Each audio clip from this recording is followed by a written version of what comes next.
말씀은 한 3월 달에 고난은 하나님이 주신 퍼즐과 같다라는 내용의 주제를 가지고 말씀을 한번 전한 적이 있습니다. 오늘은 같은 본문을 가지고 비어 돌아오게 하신 하나님, 비어 돌아오게 하신 하나님이란 제목으로 우리 다른 관점에서 한번 말씀을 살펴보겠습니다. 금이 환양이라는 사자성어가 있습니다.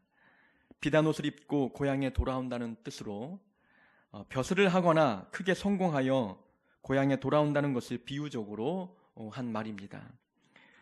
성공하고 고향으로 돌아오는 사람의 그 마음을 우리가 한번 상상해 보면 그 발걸음이 얼마나 가벼울지 짐작이 갑니다. 타지에서 고생하며 성공했던 그 모습을 가지고 고향에 돌아올 때 기쁘게 맞이하는 부모님의 얼굴, 또 주변 이웃들이 칭찬과 그들의 인정과 박수 갈채를 받을 때에 느끼는 그 즐거움의 감정, 때로는 다른 사람들은 나의 성공에 대해서 시기하고 부러워하는 모습을 볼 때에 지금까지 고생했던 수많은 고생이 단 한 번에 보상받는 것 같은 즐거움을 아마 맛보게 될 것입니다. 금이 환양이 아니라 내 삶이 보잘것없고 누군가에게 내세울 것 없는 크게 성공하지 못한 그런 인생을 산다고 생각하는 사람이 고향으로 돌아갈 때의 발걸음을 한번 상상해 보십시오. 고향에 돌아가는 그들의 발걸음은 아마 무거울 것이고 가기 싫은 마음이 더 클 것입니다. 명절만 되면 귀향길에 오르는 자들이 많이 있지요. 근데 그 중에 고향으로 가는 발걸음을 옮기지 못하는 분들도 많이 계십니다. 그분들의 마음 여러 가지 이유가 있겠지만 아마 고향에 돌아가도 부모님 얼굴 뵙기가 민망하고 친구들과 이웃들을 만나 뵙기가 굉장히 스스로 부끄럽다는 생각이 들기 때문에 아마 고향에 가기를 꺼려하는 분들의 모습이 아닐까라는 생각을 해보게 됩니다. 크게 뭔가 자랑할 것이 없는 인생은 친구를 만나도 고향에 돌아가도 그 발걸음이 결코 가볍지만은 않습니다. 보통 나이가 들어서 동창회를 잘 가지 않습니다. 특히 친구들 볼 때에 면목이 없는 삶을 살아가고 있는 여성들이라면 더더욱 친구들이 모이는 동창회에 가기를 꺼려합니다. 나는 행복하지 않은 것 같은데 친구들은 행복하게 사는 모습을 바라보면 자괴감에 빠지거든요. 상대적인 박탈감을 느끼게 되고 알게 모르게 비교의식이 마음에 자리 잡아서 그들 앞에 내 모습이 너무나 초라하게 보이기 때문에 친구들 모임을 꺼려하는 분들도 많습니다. 저도 가끔 그럴 때가 많습니다. 마음이 우울하고 행복한 것 같지 않고 뭔가 남들은 잘 나가는 것 같고 형통의 길을 걸어가는 것 같은데 나는 그렇게 살지 않는 것 같은 느낌이 들면 친구들과 전화통화도 하기 어려워하고 친구들 만남의 모임 자체도 꺼려할 때가 많다는 것이지요. 이 모든 것이 체면 때문이 아닐까 생각합니다. 체면 차림이 이 한국 사회에 너무나 많기 때문에 사람들 앞에 체면 차릴 만한 것이 없을 때에는 그 모임 자체를 거부하는 것이지요. 이 체면이라는 말은 남을 대하기에 떳떳한 자세나 얼굴을 뜻합니다. 그래서 다른 사람의 기대에 못 미치는 행동을 할 때 체면이 꺾였다는 말을 하지요. 그러니까 체면이 꺾이는 삶을 살아가고 있는 사람들은 사람 만나기 자체를 두려워하고 또 그 만남 자체를 기피합니다. 이런 체면은 우리 삶에 많은 부정적인 영향을 주지만 신앙생활에도 안 좋은 영향을 줄 때가 많습니다. 사람들이 교회를 떠나는 시기를 가만히 보면은 정해진 확률적으로 평균적으로 정해진 시기가 있어요. 고3 때까지는 열심히 교회를 다니다가 대학 진학하는 그 시점에 대학을 가지 못했거나 아니면 남들 앞에 자랑할 만한 대학을 들어가지 못하면 교회를 떠날 때가 있어요. 대학에 합격하고 취업대가 되어서 친구들은 다 취업해 나아가는데 본인은 취업에 실패하는 횟수가 거듭될수록 교회를 떠날 때가 있어요. 남들은 다 결혼하는데 나는 짝을 찾지 못하고 결혼이 늦어지거나 하지 못하는 경우에 교회를 또 떠나는 분들도 많이 계십니다. 어르신들은 자녀가 성공하지 못할 때, 자녀가 특별한 직장을 갖지 못하는 모습을 볼 때에 교회를 떠나는 모습들이 종종 있다는 것이지요. 배우자가 정년퇴직하지 않고 명퇴당할 때 이런 모습들, 이혼을 당하거나 여러 가지 상처와 아픔과 자랑할 만한 것이 없을 때에 사람들은 교회를 떠나는 경우들이 있다는 것이지요. 이것이 체면 때문입니다. 체면이 서지 않아서 교회의 많은 사람들 앞에 내 모습을 보이기가 너무 부끄럽다는 생각을 갖는 것이지요. 사람들이 모이는 곳에 가면 내 가정 형편과 내 모습이 사람들의 입에 오르내리지는 않을까 두려운 마음이 드는 것입니다. 사람들 앞에 모이는 곳에 가게 될 경우에 내가 잘 풀리지 않는 내 삶을 바라보면서 하나님께 벌 받아서 그런 거야 라는 부정적인 말을 듣게 될까 봐 두려워서 사람들 모임 앞에 나가지 못하는 것입니다. 교회는 많은 사람들이 모이는 곳이고 이 많은 사람들이 모이는 교회 안에도 사람들의 이야기를 하는 경우들이 많이 있기 때문에 그들 앞에 내 모습이 너무나 초라해 보여 체면이 서지 않아서 교회를 떠나는 경우들이 많다는 것이지요. 체면은 우리 신앙생활에 부정적인 영향을 줍니다. 대표적으로 두 가지 영향을 주게 되는데 방금 설명드린 대로 체면 때문에 교회를 떠나는 경우들이 있어요. 사람들 볼 때 부끄러워서 자랑할 것이 없어서 내세울 것이 없어서 체면이 그야말로 꺾였기 때문에 교회를 떠나는 경우들이 있지요. 또 반면에는 체면 때문에 내 신앙생활을 거품으로 포장할 때가 있다는 겁니다.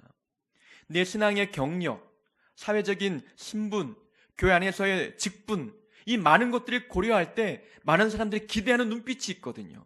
그 눈빛을 바라볼 때에 하기 싫어도 내 마음에는 기쁨과 자원하는 마음이 없지만 체면 때문에 억지로 봉사하고 체면 때문에 억지로 헌금하는 경우들이 있다는 것이지요. 내 속은 그렇지 않은데 사람들의 체면 때문에 겉으로 그렇게 그런 척 거룩함으로 포장하는 경우들이 사람들 마음속에 있다는 것입니다. 체면은 교회를 떠나게 만들거나 거품으로 자기의 신앙생활을 부풀려 포장하는 잘못된 결과를 초래합니다. 이 체면에 신경 쓰는 이유는 딱 한 가지 때문입니다. 하나님보다도 사람의 눈을 신경 쓰기 때문에 그래요.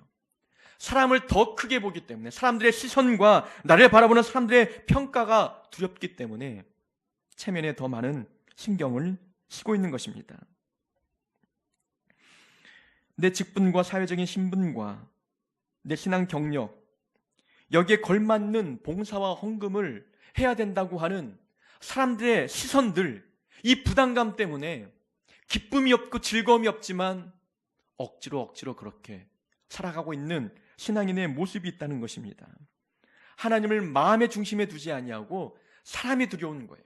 사람의 시선이 신경 쓰이기 때문에 체면에 신경 쓰는 신앙생활을 하고 있는 것입니다. 성경의 인물 중에 체면을 그렇게 중시 여겼던 사람들이 있어요. 바리새인들이었죠. 바리새인들은 많은 사람들이 지나다니는 사거리에 서서 큰 소리로 기도했어요. 많은 사람들이 보는 앞에서 성경을 읽고 사람들이 보는 앞에서 구제하는 일들을 했습니다.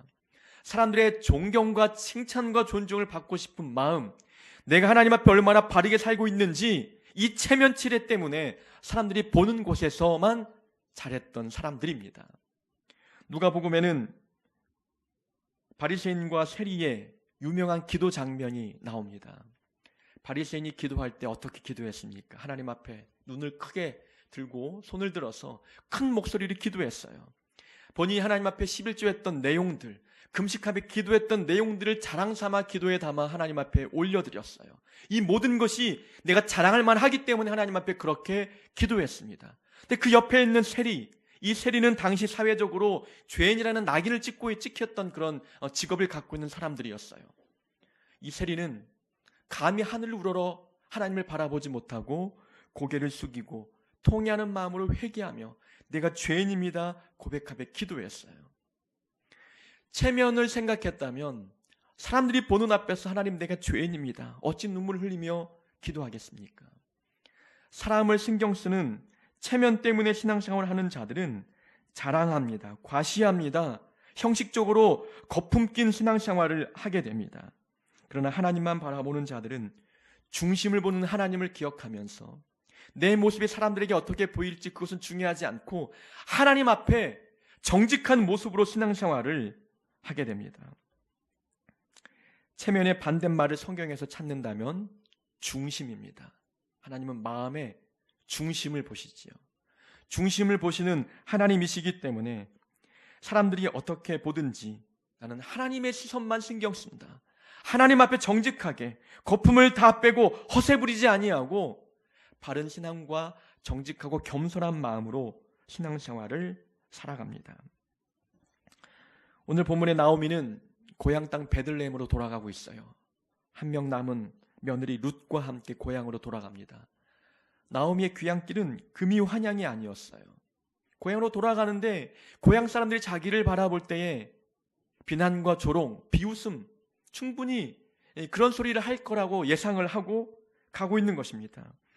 쫄딱 망해서 돌아가고 있는 나오미의 삶. 떠날 때에는 풍족하게 떠났는데 타지에서 성공하지도 못하고 남편도 잃고 두 아들도 잃어버렸습니다.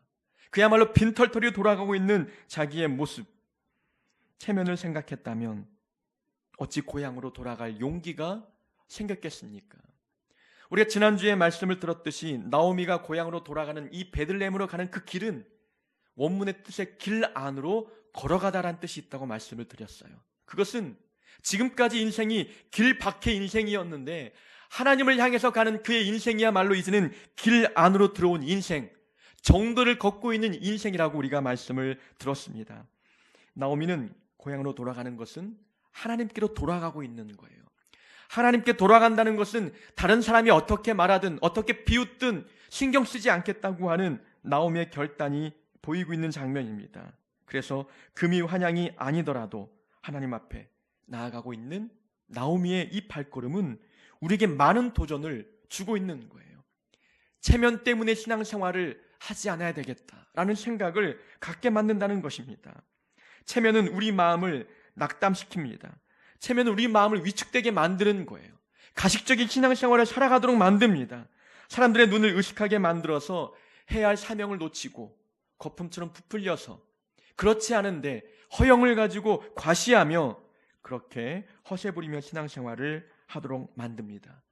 체면이 영향을 주면 우리 신앙생활에 그렇게 망가뜨리게 되는 것입니다. 우리의 모습이 어떠하든지 하나님은 우리의 모습을 그대로 받아주십니다. 있는 모습 그대로 인정하시고 우리가 어떠한 모습으로 돌아가든지 하나님은 사랑으로 우리를 맞아주십니다. 내가 빈털터리로 돌아가든지 실패하는 모습으로 돌아가든지 하나님은 내 마음의 중심 이제는 하나님을 바라보고 살겠다고 결단하면 내 외형, 환경, 조건 보지 아니하시고 우리를 안아주시고 사랑으로 맞아주십니다. 보통 사람들이 말합니다. 체면이 밥 먹여주냐고. 체면이 우리를 구원시켜주는 게 아닙니다. 체면 신경 쓰지 말고 하나님 바라보면서 신앙생활을 살아가야 합니다. 베들레헴에 도착했더니 아니나 다를까 고향 사람들이 나오미를 알아보았습니다. 성경에 보니까 이가 나오미냐라고 말합니다. 이가 나오미냐라고 말하는 그 억양은 반가움, 기쁨, 즐거움의 그런 억양이 아니에요. 이 사람이 나오미야? 아니 이 모습을 갖고 있는 여인이 나오미란 말이야? 이런 억양이 담겨 있는 거예요. 고향을 떠날 때는 이런 모습이 아니었는데 고향으로 돌아온 이 여인의 모습, 이 몰골, 이 행색을 보니 아니 나오미가 아닌 것 같아 라는 말이 담겨 있는 거예요.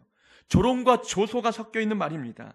아니 흉년이 들어서 이 고향을 떠났던 나오미, 아니 그런 여인이 돌아온 모습 꼴 좋게 돌아왔구나. 우리를 타버리고 가더니 고작 돌아온 모습이 이거밖에 안 되느냐, 비아냥거리고 있는 소리를 듣고 있는 겁니다. 이러한 이웃들의 반응 앞에 나오미는 나를 나오미라 부르지 말라, 나를 마라라 부르라 라고 이야기합니다. 이 본인의 이름 나오미라는 이름의 뜻은 즐거움, 기쁨이란 뜻이에요.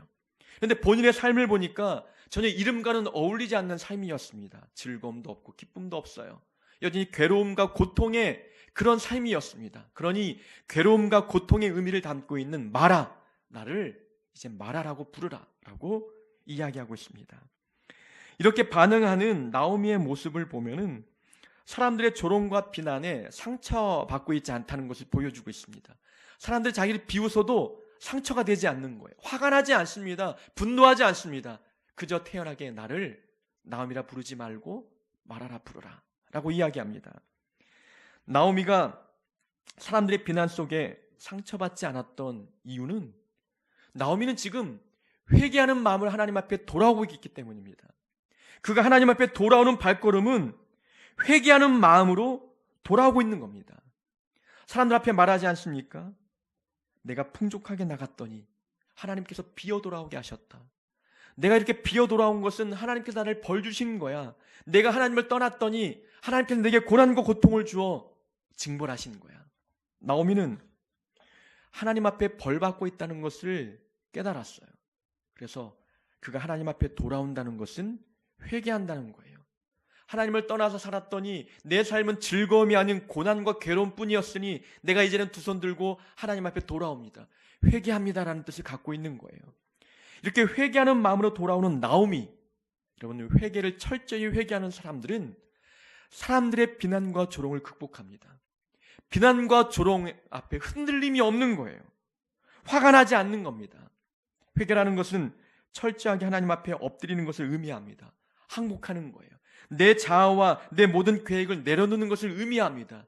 내 마음의 모든 갈고리같이 솟아났던 가시와 같은 마음들을 다 뿌리 뽑는 겁니다. 마음에 진정으로 회개한 사람들은 누군가 나를 향해서 비난과 조롱의 말을 한다 할지라도 그 말이 마음에 걸리지 않는 거예요. 내 마음의 가시와 같은 갈고리들이 사라지기 때문에 그렇거든요. 내가 회개한다고 말하면서 누군가 나를 향해서 조롱하는 소리를 듣고 분노하고 있다? 진정한 회개가 아닙니다. 정말 하나님 앞에 참여하고 통회하는 마음으로 자복하며 회개하는 사람들은 사람들이 비난하고 조롱할 때 그 이야기를 듣고 더 하나님 앞에 회개하는 거예요. 하나님, 저는 나오미라 불릴 자격이 없는 사람입니다. 내 인생은 하나님께서 내 인생을 즐거움과 기쁨의 인생으로 살도록 은혜 주기 위해서 나오미란 이름을 붙여주셨는데 내가 하나님을 떠나서 즐거움과 기쁨의 인생이 아니라 고통과 괴로움과 쓴 인생을 살아가고 있습니다. 저는 말하라 불릴 만한 사람입니다 라고 회개하며 돌아오고 있는 거예요. 이런 상황 속에서 사람들이 비아냥거리고 빈정거린다 할지라도 분노가 일어나지 않는 겁니다. 오히려 사람들의 비난의 소리를 회개의 동기로 삼고 더 하나님 앞에 회개하며 나아가는 모습을 보이게 되는 것이죠. 다윗 왕도 그러했습니다. 다윗이 왕의 자리에 오를 때에 그의 아들 압살롬이 아버지를 반역하고 왕의 자리에 올랐어요. 그때 다윗은 목숨을 부지하기 위해서 자기를 따르는 군사들과 함께 예루살렘 성을 벗어납니다. 도망가는 거죠. 도망가는 다윗을 보고 시므이라는 사람이 비난하고 조롱했습니다. 이 불안난 같은 자야, 이 살인자야, 떠나라, 이 죽어라 라고 이야기하는 겁니다. 하나님께서 당신이 흘린 피의 값을 갚고 있는 것이다. 너는 하나님께 벌을 받고 있는 거야. 비난합니다. 그때 다윗과 함께했던 아비새라고 하는 용사가 칼을 뽑아들고 내 주인을 욕하는 그 사람을 죽이고자 달려들려고 합니다. 그때 다윗이 말리죠. 말리면서 하나님께서 저 사람의 입을 통해서 나에게 저주하라 말하니 그를 그냥 두어라 라고 이야기합니다. 이 압살롬의 반역은 하나님의 예견된 계획이었어요. 다윗이 우리아의 아내 밧세바를 범하여 우리아를 치열한 전쟁에 나가 죽게 만들고 그 아내를 뺏어왔습니다. 이 죄를 하나님이 물으시는 거예요. 그때 나단 선지자를 통해서 다윗에게 그 죄를 고하고 하나님이 그 모든 것들을 책망하실 때에 책망의 그 징벌의 한 사건이 바로 압살롬의 반역 사건이었어요. 그 사건을 겪고 있는 다윗은 하나님 앞에 회개하는 마음으로 지금 성을 떠나고 있는 거예요. 그 마음에 철저히 회개하는 마음을 갖고 떠나니 시므이라는 자가 자기를 비난해도 그 비난을 달게 받는 거예요. 그래, 나는 그런 비난 받아도 될 만한 사람이야. 하나님 앞에 나는 회개해야 될 죄인이야. 그런 마음으로 철저하게 회개하는 사람은 다른 사람의 비난과 조롱을 극복할 수 있다는 겁니다. 우리는 하나님 앞에 죄인들이에요. 우리는 의인이 아니라 모든 자들이 죄인입니다. 내가 의롭고 남들보다 정직하게 산 것 같으나 그러나 말씀 앞에 서고 보면, 말씀을 듣고 보면 나는 또 죄인이었어요. 난 죄인이었어. 죄인임을 고백하며 살아가는 사람들은 다른 사람들의 부정적인 평가에 대해서 일희일비하지 않아요. 마음이 흔들리지 않습니다. 그래, 난 죄인이야. 오히려 사람들의 비난의 소리를 동기 삼아 오히려 더 하나님 앞에 가까이 나아가는 믿음 성장의 기회로 삼게 된다는 것입니다.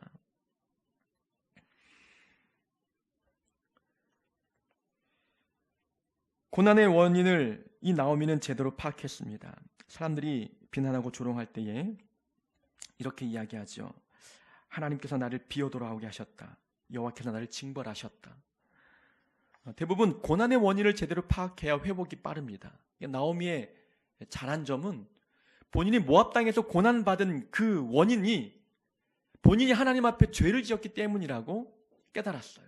하나님을 떠나 살았던 인생이기 때문에 하나님이 이런 고난을 만나게 하신 거야 라고 생각하고 속히 하나님께 돌아오고 있는 겁니다. 여러분, 고난에는 두 종류가 있습니다. 하나는 훈련을 위한 고난이 있어요. 내 믿음을 성장시키기 위해서, 내 신앙이 자라도록 하기 위해서 하나님이 주시는 고난이 있어요. 그 고난을 만나면 인내하는 겁니다. 더 오래 참고 더 하나님 앞에 매달리면서 기도하면서 고난을 만나도 사역 포기하지 않고 열심히 신앙생활하며 인내하는 거예요. 그럼 이 고난이 지나가면 우리 믿음이 성장하게 되는 것이지요. 그래서 고난 중에는 훈련을 위한 고난이 있어요. 근데 또 하나의 고난은 죄의 결과로 오는 고난이 있어요. 이것은 벌이지요. 하나님의 벗어나서 만나는 고난, 길 밖으로 벗어나서 만나는 고난들이 있다는 겁니다. 그런 고난 앞에서 행동해야 될 모습은 인내하고 오래 참는 게 아니라 빨리 회개하는 거예요. 빨리 하나님 앞에 돌아오는 겁니다.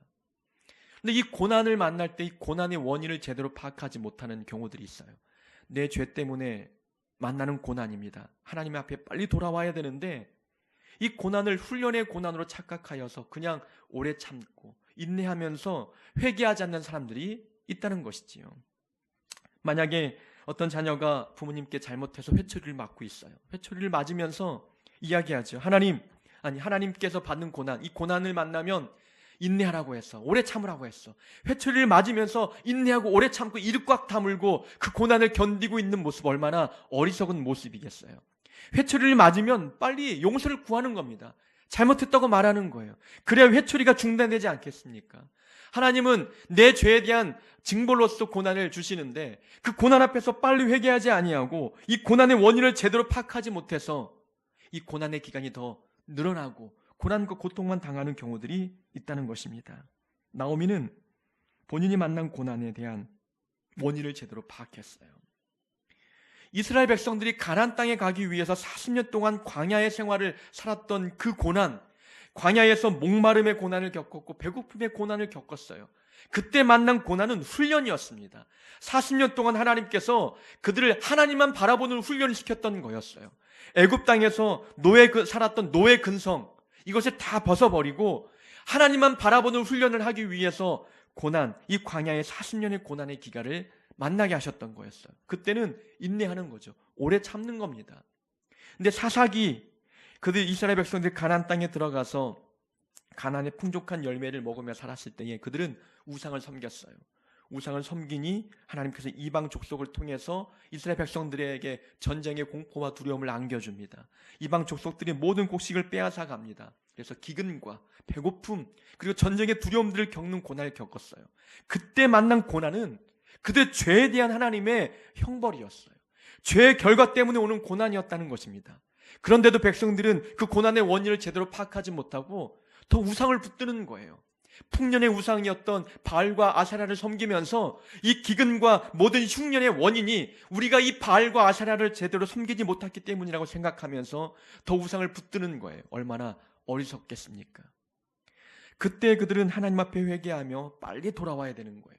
하나님 앞에 빨리 돌아오면 이 모든 고난이 중단이 되는데 사사기에 살고 있는 이스라엘 백성들의 모습은 고난의 원인을 제대로 파악하지 못했던 것입니다. 나오미는 본인이 만난 이 고난의 원인을 분명하게 알고 빨리 회개하며 하나님 앞에 돌아왔던 것입니다. 우리가 겪는 고난, 내가 겪는 고난이 무엇 때문에 왔는지 모를 때가 많아요. 훈련을 위한 고난인지 아니면 내 죄의 결과인지 모를 때가 많습니다. 그래서 우리는 고난을 만나면 무조건 회개부터 해야 되는 거예요. 이 고난이 훈련을 위한 고난이라 할지라도 우리의 올바른 지혜로운 반응은 먼저 회개부터 하는 겁니다. 내가 부지 중에 알게 모르게 지은 죄들이 있을 수 있기 때문에 먼저 하나님 앞에 회개하는 겁니다. 그러다 보면은 이 고난이 죄의 결과 때문에 온 고난이라면 빨리 회개해서 좋고, 아니면 훈련을 위한 고난이라면 그 고난 속에 회개해서 하나님과 더 가까운 교제 맺으니 그것도 좋은 겁니다. 그래서 우리는 고난을 만나면 먼저 회개부터 하는 것이 올바른 신앙인의 모습입니다. 나오미는 본인이 하나님 앞에 벌을 받아 이렇게 빈털터리로 돌아왔다라고 이야기합니다. 우리는 여기서 주의할 점을 하나 발견합니다. 우리는 보통 누군가 고난을 당하면 저 사람 하나님 앞에 벌 받고 있는 거야, 이렇게 말하는 사람들이 있어요. 이것은 매우 위험한 발언이라는 것입니다. 성경 오늘 본문에 보면은 고향 사람들이 나오미를 향해서 너 하나님께 벌 받고 있어 말하는 모습이 보이지 않아요. 나오미가 그걸 인정하고 있다는 거예요. 나오미가 본인이 나는 하나님 앞에 벌을 받아서 이런 고난을 만난 거야. 어떤 누군가 고난을 만난다. 그 고난의 원인은 하나님과 본인만이 알고 있는 거예요. 근데 우리는 누군가 내 마음에 미워하는 자들이 고난을 만나면 괜히 기분이 좋잖아요. 저 사람 하나님 앞에 벌 받았으면 좋겠다 했는데 고난을 당하니 저 하나님께 벌 받고 있는 거야. 우리가 판단하고 정죄할 때가 있다는 것입니다. 이것은 우리의 판단 영역이 아닌 거예요. 그 사람의 본인의 입에서 나는 하나님께 고난받고 있어, 벌 받고 있어라고 말하기 전에는 우리는 어떤 것도 판단할 수 없다는 것입니다. 우리는 미워하는 사람, 우리 마음속에 시기하는 사람, 괜히 주는 것 없이 미운 사람들이 있잖아요. 그 사람들이 고난을 당하면 괜히 기분 좋아하는 이 모습들, 우리가 경계해야 할 모습인 겁니다. 나오미는 백성들 앞에, 고향 사람들 앞에 이야기하죠. 내가 풍족하게 나갔는데 하나님께서 비어 돌아오게 하셨다. 이것이 룻기를 읽고 있는 독자들에게 전하고 싶은 교훈이 이 말 속에 담겨 있는 겁니다. 룻기를 기록한 저자가 이 나오미의 인생을 통해서 우리에게 교훈해주고 있는 말입니다.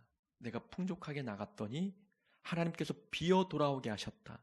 왜 하나님이 비어 돌아오게 하셨는지 그 이유에 대해서 설명하고 싶은 거예요.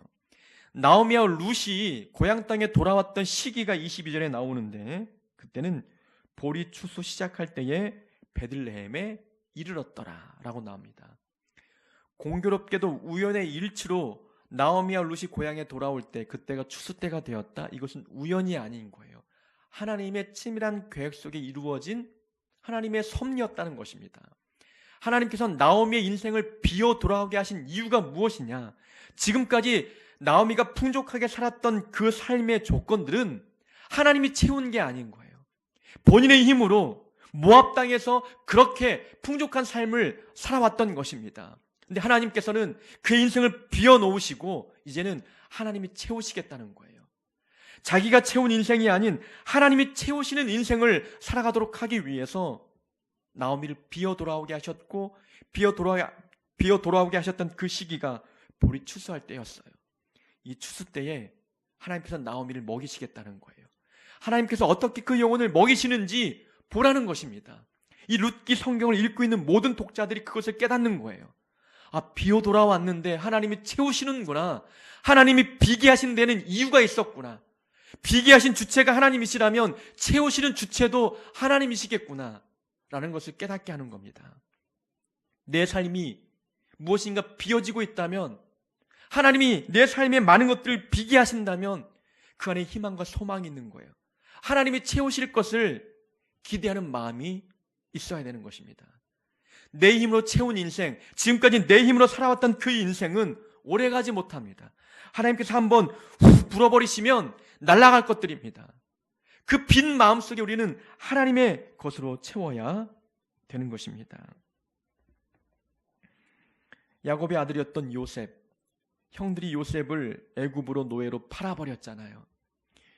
이것은 하나님께서 요셉의 인생을 비워내시는 겁니다. 야곱 아버지의 사랑을 듬뿍 받고 살았던 요셉이었어요. 그런데 이제는 아버지 인간의 사랑이 의미가 없다는 거죠. 하나님의 사랑을 채우기 위해서 그 마음을 비워내시는 거예요. 노예로 살아갔던 요셉의 삶에 하나님께서 사랑을 부어주셨잖아요. 감옥 안에서도 하나님께서 은혜를 부어주셨어요. 그가 총리 대신이 될 때도 하나님께서 은혜를 부어주시고 이제는 아버지와 형제를 만난 이 요셉의 인생을 돌아볼 때에 하나님께서 그의 인생을 비워내시는 시기가 있었어요. 비워내실 때에는 하나님께서 채우실 은혜가 있다는 것을 기대하게 만듭니다. 우리 삶에 많은 것을 잃어버리고 있다면, 그 잃어버림이 내 힘으로 얻은 것이었다면 그것은 하나님이 잃어버리게 만드는 거예요. 하나님께서 채우기 위해서 그 많은 것들을 비워내시는 작업들을 하고 계시는 것입니다. 오늘은 1년의 마지막 주일 예배입니다. 우리가 한 해를 돌아보면서 감사한 일도 많지만 많은 것들을 잃어버리고 내려놓고 또 비어버리는 경우들을 경험했던 적도 많습니다. 내가 붙들고 싶었는데, 이것만큼은 놓치고 싶지 않았는데 하나님이 그것을 놓아버리게 만들 때가 있어요. 내려놓게 만들 때가 있다는 것입니다. 그때 마음 아팠고 상처받았고 좌절했고 절망했지만 나오미의 인생을 통해서 교훈 삼는 것은 무엇입니까? 하나님이 비어버리게 하신 이유가 있었다는 거예요. 이제는 하나님께서 채우시겠다는 것입니다. 하나님이 주체가 되어서 내 힘으로 붙들고자 했던 것들을 놓아버리게 하시고 하나님이 붙들고 싶어 하시는 것들을 붙들라고 우리에게 인생의 많은 것들을 채울 준비를 하고 계셨던 것입니다. 하늘을 돌아보며 놓쳐버린 것, 잃어버린 것, 내려놓았던 것, 그것에 대해서 감사하는 한 주가 되었으면 좋겠습니다. 그것은 감사할 일이라는 거죠. 하나님이 채우시기 위해서 많은 것들을 잃어버리게 하신 하나님의 은혜가 있었던 것입니다. 내년은 하나님이 채우시는 것들로 가득 채우는 한 해가 될 수 있기를 주의 이름으로 축원합니다.